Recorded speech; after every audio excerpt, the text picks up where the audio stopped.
नमस्कार. बॉलिवूड अभिनेत्री बनलेल्या राजकारणी जयाप्रदा आपल्या राजकीय वक्तव्यामुळे चर्चेत असतात.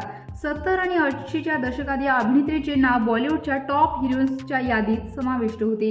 त्या काळात प्रत्येक मोठ्या चित्रपट निर्मात्याच्या ओठावर फक्त जयाचे नाव होते. परिस्थिती अशी होती की चाहत्यांनी चित्रपटात जयाचे नाव एक तास रिलीज होण्याआधीच त्याला हिट घोषित करायचे. अभिनेत्रीने तिच्या बॉलिवूड करिअरमध्ये आकाशाला भिडले आहे.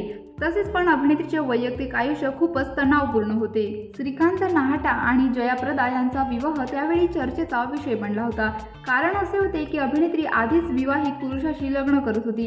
श्रीकांत नाहटा यांनाही पहिल्या लग्नापासून 3 मुले होती.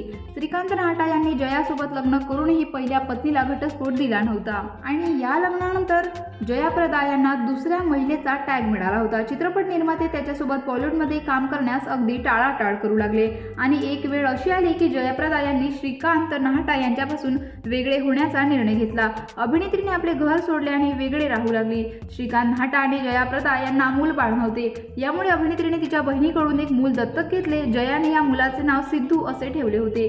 जयाने त्याला तिच्या खऱ्या आईपेक्षाही जास्त प्रेम दिले.